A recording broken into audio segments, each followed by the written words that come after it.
Hello, Mark Holland, Holland Gold, Riggins, Idaho, home of the gold picker. We're going to do a little clip today, a little video on how we incorporate the drone to help us find the gold. We're going to take a hike up here tomorrow. The Ajax mine is right up this ridge line, but we're going to get an earlier start when it's not quite so hot. So today we're going to fly the drone up there and see what we're up against, see how far the hike is. So we'll take off here, we'll go fly out over the salmon and show you guys that view.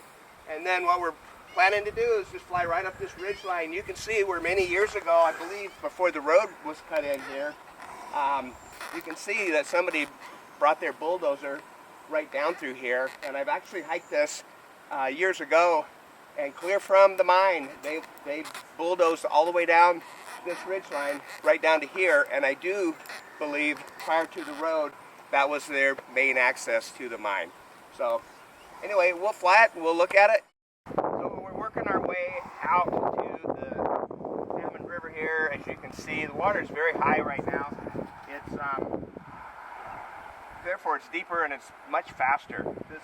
This hole that we're dropping down and looking at, it was known as Mock's Hole. And when I came to Riggins in 1981 and began working as a river guide, Mock actually had his 8-inch dredge in this hole. He had a cable strung across from a big boulder to a big tree, and then he had a pulley, and his 8-inch barge hung from the pulley in this hole. And they used to work it when we would float our day trips by. Years later, it was reported that he found thousands of ounces of coarse gold. So we're going to continue right on up this ridge line, follow this trail. We're climbing further out, trying to find the mouth of the mine. I know it's right at the end of the road, so we're looking for the mine, trying to get gimbals figured out.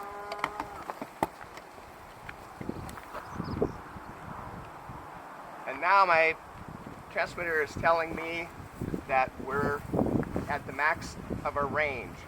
So this is as close as we're going to get.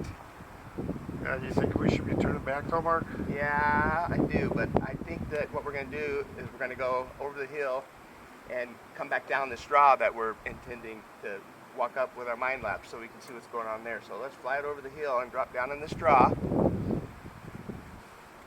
And now it's saying our transmitter signal is weak, so we probably should return to home. So I'm pushing the home button. Whoa, dude, you just turned it off. Parked in the grass. That doesn't look good. Parked in the grass looking down that canyon, Bob.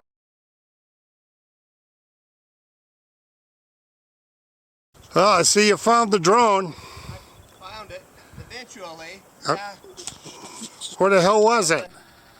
Sitting on the edge of the bluff with a bunch of dry grass, looking down the canyon.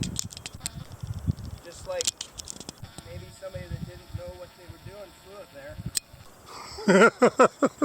How far up was it? Well, it seems like it was a quarter mile, but let's just say it was about 2 hours. About 2 hours. Okay. Well, you know what we call that, Mark, right?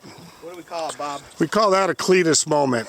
I think you had a Cletus moment, my friend. Well, it's definitely a Cletus moment. You don't want to ask more of your drone than its pilot and the drone itself are capable of overcoming. And I got a pro tip. If you're going to go hiking through blackberries, probably shorts is not recommended. Highly recommend you put some pants on if you're going to go through the briars and brambles to try to find your drone. So we're going to go back and do some more practice in simpler places till the controls get a lot more intuitive. The drone flies itself, but you can definitely put it in over its head where it can't save you. And it also takes some practice on the controls if you're going to get quality photo. So basically, I've learned from flying RC airplanes, you got to put some time in, and all the buttons should be intuitive before you just go and fly your drone off into the wilderness, and just confident that if you push the home button, it'll always come back to you, because it didn't happen in this case. But we're going to go home and we're going to do some more studying, and we are going to do a complete investigation on this crash. An extensive investigation into why did this aircraft crash. We have determined conclusively as 100% pilot error. And between the two of us, we did manage to get it recovered. Took us about 2 hours plus to find the drone.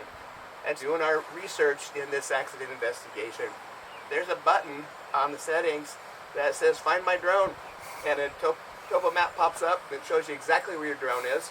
And had I known that, had I read the instructions more thoroughly, I could have probably found it in about 30 minutes instead of 2 to 2.5 hours. Enjoyed our adventures, and if you care to subscribe on YouTube, we'll keep you posted. Have a good day.